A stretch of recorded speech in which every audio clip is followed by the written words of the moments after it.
Thank you, CS Wamalwa, for graciously welcoming me and the rest of the team to the Defense Headquarters.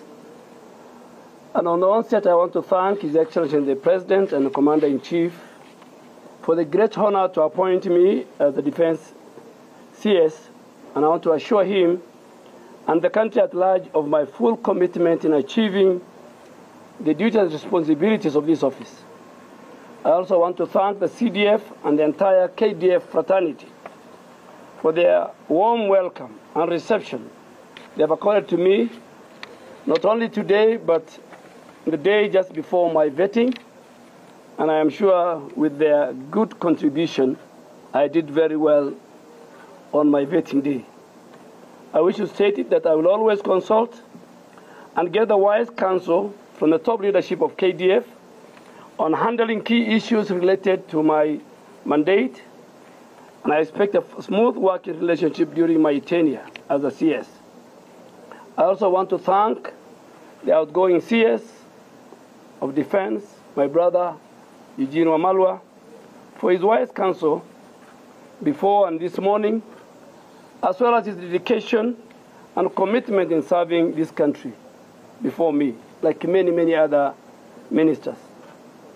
In accordance with Article 231, Sub-Article 3A, B, and C, we shall defend and protect our sovereignty and territorial integrity of our country. We shall assist and cooperate with other authorities in situation of emergency and disaster, of what our KDF is doing during this time of the drought. And we shall deploy troops to restore peace and order in any part of the country affected by unrest or instability, and more fundamentally, with the approval of the National Assembly. During my period of work and service as the CS Defense, I wish to highlight that the following will be my main focus of areas. One, my commitment towards continuous KDF modernization and force readiness that guarantees the territorial integrity of our borders from external threats and challenges. And as a CS Defense, I believe our forces who are involved in military operations within our country and in peacekeeping missions must be equipped with the necessary and adequate fighting tools and materials to enable them achieve their mission effectively.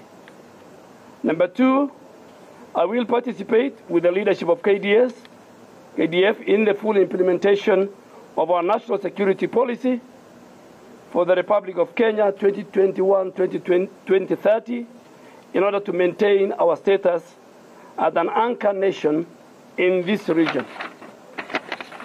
Three, to ensure that KDF maintains and sustains high levels of professionalism, loyalty, trust, integrity, discipline, and respect that will help us to project a positive image of the force at all times and our posture.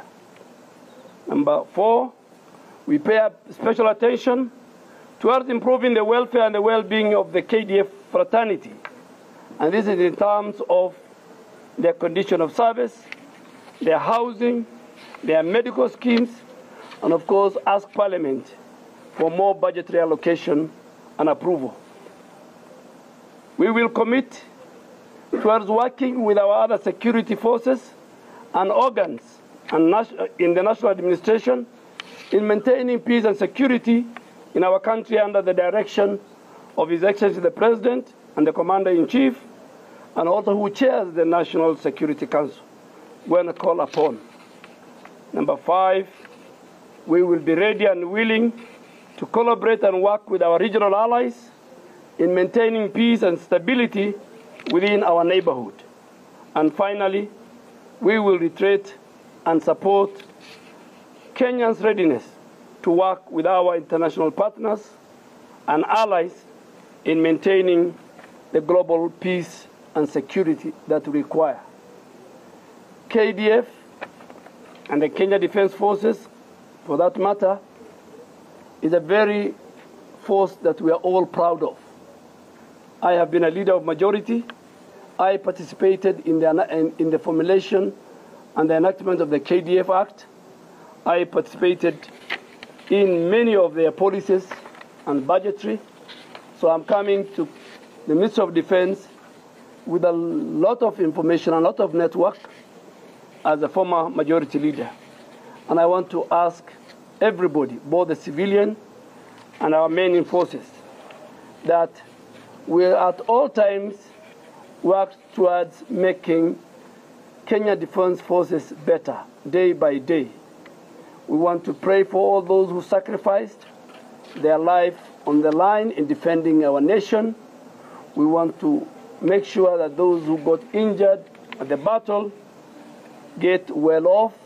We create more wellness centers, more rehabilitation centers, that even those who among us have challenges, KDF is part of it. We have already improved our health care within the forces, and now I think we will make sure that the National Treasury puts more resources in the modernization of our Kenyan forces and KDF in general.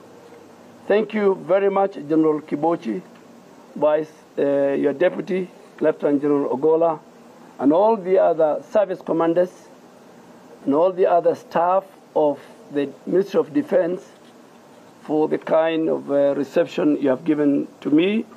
Of course, I have said the Minister, the CS and the PS and the rest of the civilian staff.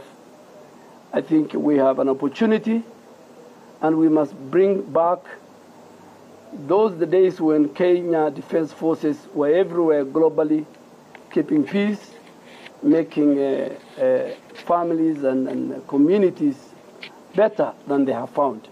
With those many remarks, I want to thank everybody, and I am sure by the time, like my colleagues, like many others who left, time when I'm going to leave this door, then I will have a legacy to say that when I was at the Defense Headquarters and the Ministry of Defense, there was one or two things that have contributed that has improved the face and the life and the stature and the posture of the Kenya Defense Forces. Thank you very much.